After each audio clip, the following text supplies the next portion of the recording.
please wait. Don't abandon me here, I pleaded, the desperation in my voice echoing through the desolate mountainside. My husband's response was chillingly indifferent. Return when your leg has mended, he retorted coolly before turning his back on me, leaving me stranded amidst the rugged wilderness. Frantically, I cried out once more, a futile attempt to halt his departure, but his smirk and fleeting glance were all the acknowledgement I received before he vanished into the distance. Left alone, panic enveloped me as I realized the extent of my predicament. With no means of communication and my legs immobilized by plaster casts, I was utterly helpless. Reaching out futilely towards his retreating form, I watched in dismay as he disappeared from sight. The reality sank in. My husband had callously deserted me in this unforgiving terrain. Helplessly sprawled on the ground, I could only watch as he drove away, leaving me to confront my fears alone.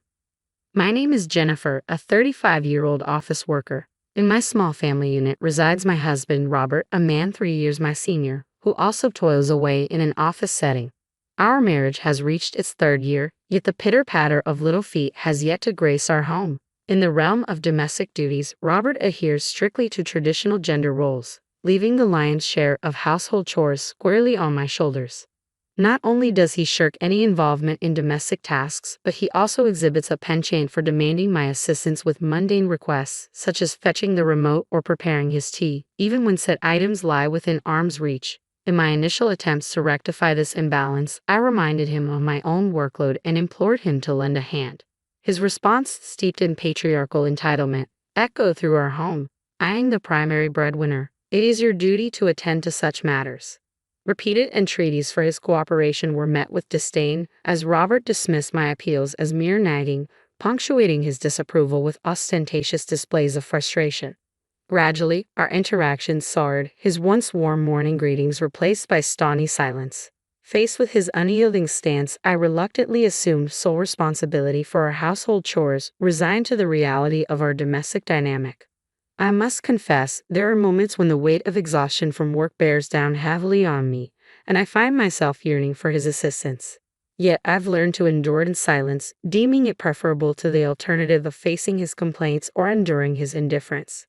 One fateful day, as I made my way to work, fate intervened in the form of a child teetering perilously close to the edge of a staircase at the train station.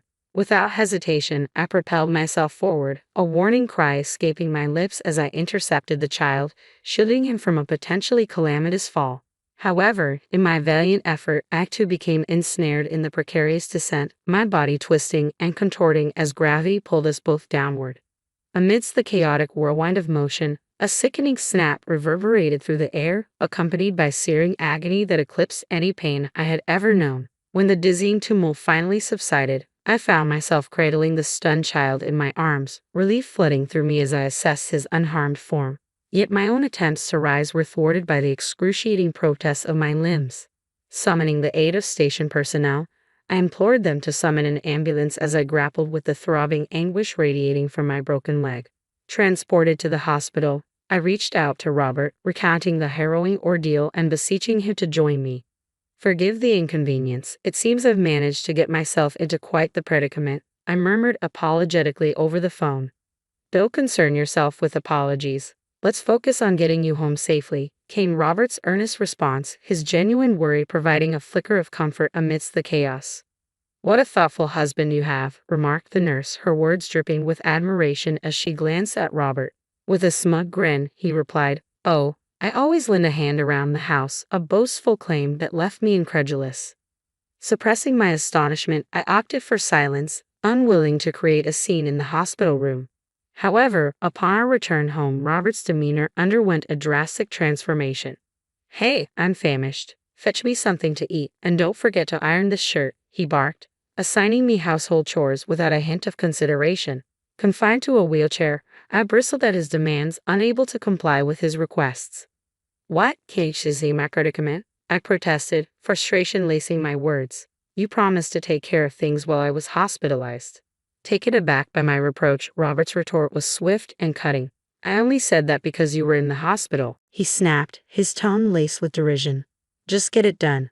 And let's be realistic here, you couldn't have possibly saved that kid. You're too clumsy, too slow." It became increasingly apparent that Robert harbored doubts about the veracity of my words. How can you say something so cruel? I countered, my voice tinged with hurt and disbelief. Unmoved, Robert's concern veered swiftly towards financial matters. Does it really matter? He retorted callously. Are you taking time off work? What about your salary? His words cut deep, emphasizing his prioritization of money over my well-being. Though I knew I would receive some form of compensation from my job during my absence, it would pale in comparison to my regular earnings. You can't contribute to household chores or bring in a salary. You're utterly useless. His criticism stung, leaving me speechless and reeling from the unexpected onslaught. As I struggled to process his harsh words, Robert sank into the sofa with a disgruntled sigh, his discontent palpable. Why did I ever marry you? He muttered bitterly, his tone dripping with disdain. Bewildered by his hostility, I sought to defend myself. I didn't choose to be in this condition, I protested weakly. Enough with your excuses. Robert's retort was sharp and unforgiving. If you have the energy to complain, then start pulling your weight around here. Surely you're capable of that much. His words struck a raw nerve, plunging me into a suffocating sense of despair. Unable to bear his callousness any longer, I found myself blurting out, "That's it. If this is how it's going to be, I'm going back to my parents' house." Robert appeared more than willing to accommodate my decision. "All right then, I'll take you there," he chirped, reaching for the car keys. With minimal preparation, I gathered only the essentials into a bag, relying on my crutches to navigate. However, Robert's assistance was conspicuously absent as I struggled to make my way to the car. "Come on, what's taking so long? Hurry up and get in," he grumbled impatiently, tossing my bag into the car with careless disregard. Irritation oozed from every pore as he settled into the driver's seat, clearly perturbed by the inconvenience. The journey to my parents' home, nestled amidst the mountains, stretched before us, a daunting 2-hour drive. Despite my misgivings about Robert's sudden willingness to accompany me, I had little choice but to rely on his assistance for the time being. As the city lights faded into the rearview mirror, Robert's sour disposition remained unchanged, his irritation palpable with every click of the tongue at each red light we encountered. Lost in contemplation, I resigned myself to pondering my options once I reached the safety of my parents' embrace. However, my reverie was shattered when the car abruptly halted. "What's happening? Did we run out of gas?" I queried, turning to Robert in confusion, only to be met with a venomous command. "Get out of the car here." Perplexed, I protested. "Here? Why? I can't be left stranded in the middle of nowhere." "Shut up. Don't come back until you're able to walk again." His words cut through the air like a whip, leaving me speechless and abandoned in the desolate expanse of the mountain road. Never in my wildest dreams had I envisioned such a nightmare scenario. Despite my frantic attempts to cling to the seatbelt and door, Robert callously ejected me from the car with a forceful shove. My pleas fell on deaf ears as he callously smirked, re-entered the vehicle, and sped off, leaving me stranded on the roadside.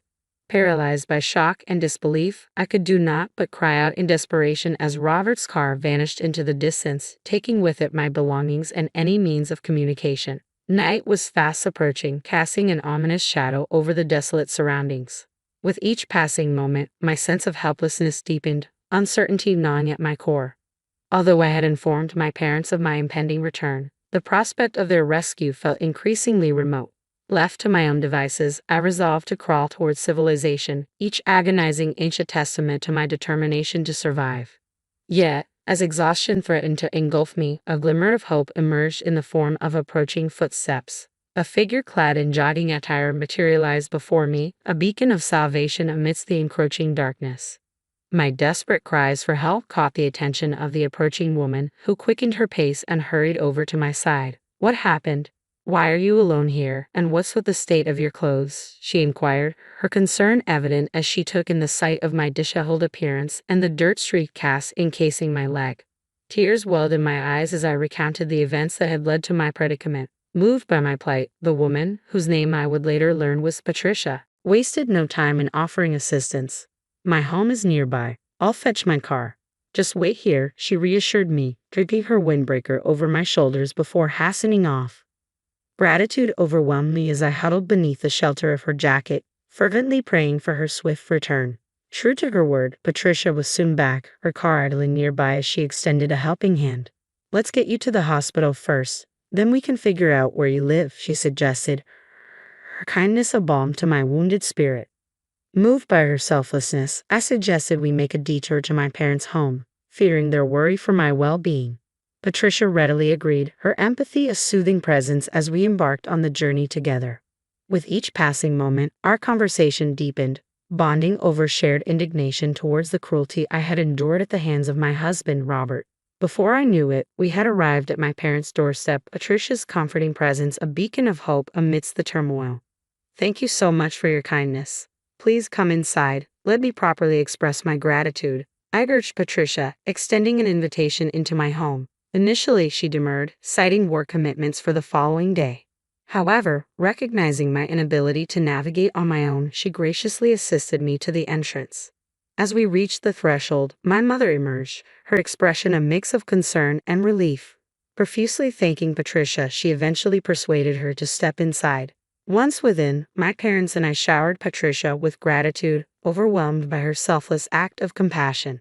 Seated amidst the warmth of my family's embrace, I recounted the events that had led me back to their doorstep and Patricia's invaluable assistance.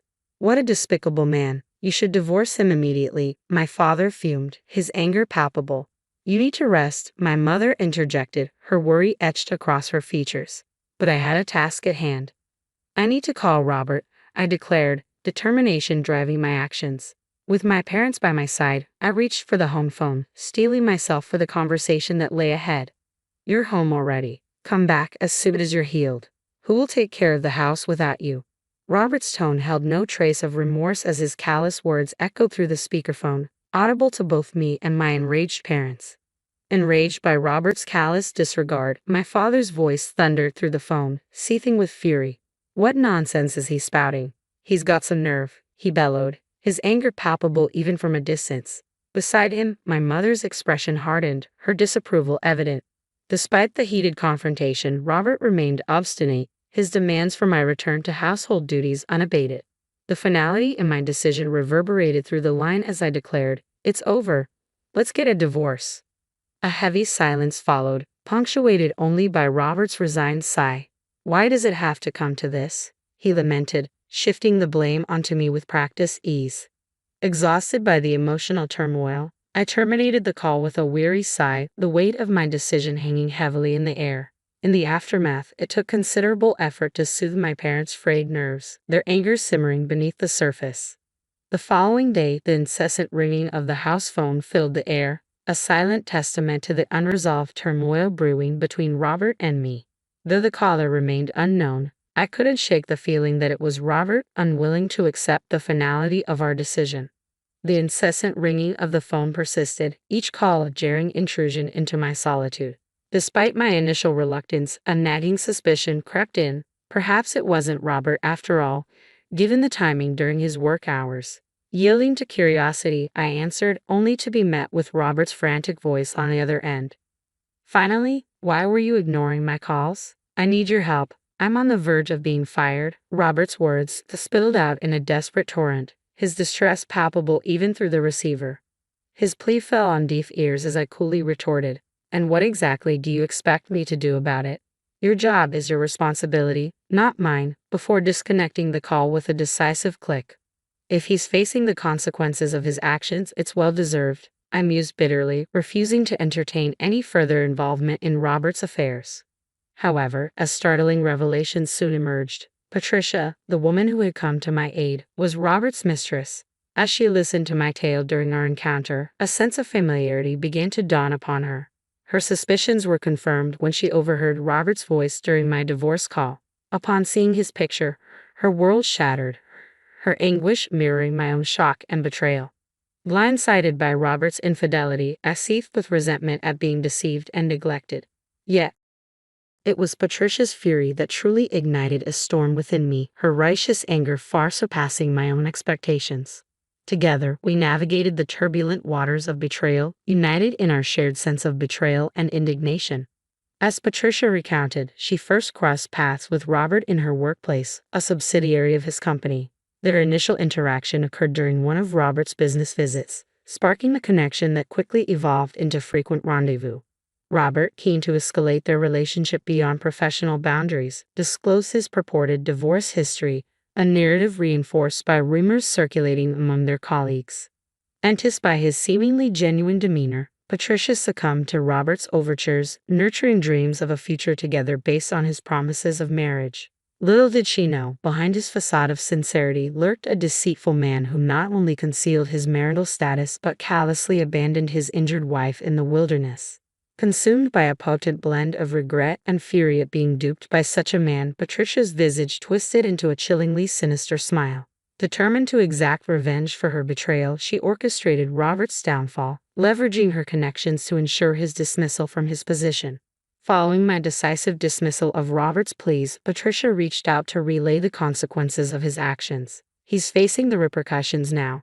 My uncle, infuriated by his behavior, has terminated his employment, she revealed, her voice tinged with satisfaction at the fulfillment of her vengeance. The uncle Patricia referred to happened to be the president of Robert's company. As it turned out, Patricia and the president shared a familial bond. She was his niece. Patricia, grappling with health issues that restricted her ability to work extended hours, secured a part-time position at her uncle's subsidiary, conveniently located near her residence. During our conversation, Patricia revealed that she had been jogging in the mountains that day, a cost-effective alternative to gym memberships aimed at bolstering her physical strength. Interestingly, the CEO, who lacked children of his own, showered Patricia with affection and support, given their familial ties. However, Patricia had deliberately concealed this relationship from Robert, fearing potential complications due to their distinct surnames and disparate workplaces. It's best to stay cautious, Patricia cautioned, her tone tinged with concern. My uncle mentioned Robert making inappropriate remarks. I wouldn't be surprised if he attempts to visit you again. As Patricia had ominously predicted, Robert materialized at my parents' doorstep that very night, his persistent knocks echoing loudly through the stillness of the evening. His voice, strained with anger, reverberated through the door as he unleashed a barrage of accusations. You're responsible for getting me fired. You need to come with me and explain everything to the boss and apologize. Robert's tirade was fueled by his belief that my alleged collusion with Patricia had led to his termination. In his skewed version of events, I had embellished details of his affair to Patricia, thereby triggering a misunderstanding with the boss. As the gravity of the situation dawned on me, I realized the true meaning behind Patricia's cryptic warning of Robert's inappropriate behavior. However, before I could formulate a response, my father, unaware of the brewing storm, had already swung open the front door, unwittingly inviting Robert's wrath into our home. Enough with your excuses. How dare you demand an apology from my daughter after betraying her trust? You got what was coming to you. Now, get out. My father's voice thundered with righteous indignation as he forcefully ejected Robert from our doorstep, slamming the door shut and locking it behind him. Yet the commotion outside persisted, Robert's pleas for forgiveness echoing through the walls. Taking a deep breath, I addressed Robert through the intercom, determined to set the record straight. Let me make something abundantly clear since you still seem oblivious. You believe you were fired for merely laying hands on the boss's niece. You're sorely mistaken. The boss thoroughly explained the situation from start to finish. From the CEO's standpoint, this wasn't just a run-of-the-mill affair. It was viewed as a parent company exploiting a subsidiary employee into an extramarital relationship. Your status as a part-time employee placed you in a vulnerable position, and your actions were deemed unacceptable. I continued, my tone unwavering. The CEO admonished you countless times, yet you remained fixated on the affair. Understand this. It wasn't merely about whom you were involved with this time. It was about the gross misconduct of a parent company exploiting its subsidiary. Regardless of the other party's identity, such behavior would warrant dismissal. If you can't grasp how ludicrous your claims are, you're deluding yourself. If you don't want to add arrest to your list of woes, leave now. And as for the divorce, be prepared to face legal consequences. I declared firmly, cutting through Robert's protests with unwavering resolve. Only then did a stunned silence descend upon the scene. With Robert's departure, tranquility settled once more over my parents' home. In the aftermath, I wasted no time in seeking legal recourse. Consulting with Patricia, we devised a plan to hold Robert accountable for his actions. I initiated divorce proceedings, determined to sever all ties with him. Additionally, Patricia and I jointly pursued legal action against Robert, seeking damages for the pain and suffering inflicted upon us. I sued Robert for the emotional anguish of betrayal and deception, while Patricia sought recompense for the emotional toll of being misled into a relationship under false pretenses. Together, we resolved to ensure that Robert faced the full consequences of his deceitful actions. After Robert's dismissal, he found himself in dire financial straits without any severance pay to fall back on. Desperate for assistance, he turned to his parents for help. However, his plea for financial aid fell on deaf ears when they learned of my decision to divorce him. Incensed by his actions, they refused to offer any support. Left with no other options, Robert's parents reluctantly arranged for him to secure employment at a company they were acquainted with. In this new role, Robert found himself at the lowest rung of the corporate ladder, stripped of the perceived superiority he once held as a member of a parent company or subsidiary. His presence was a constant reminder of his transgressions, and he was subjected to menial tasks and disdainful glances on a daily basis. Despite Robert's humiliating circumstances, neither Patricia nor I harbored any sympathy for him. Our sole concern was ensuring that he met his financial obligations, particularly in terms of alimony. We remained indifferent to his treatment and the source of his income, focused solely on securing the compensation we rightfully deserved. With time, my fractured relationship with Robert healed, and I found solace in the company of Patricia's friends. Together, we pursued legal action, resulting in a favorable outcome that provided us with a substantial sum in damages. Buoyed by this success, we began making plans for a well-deserved trip, eager to leave the past behind us and embrace a brighter future.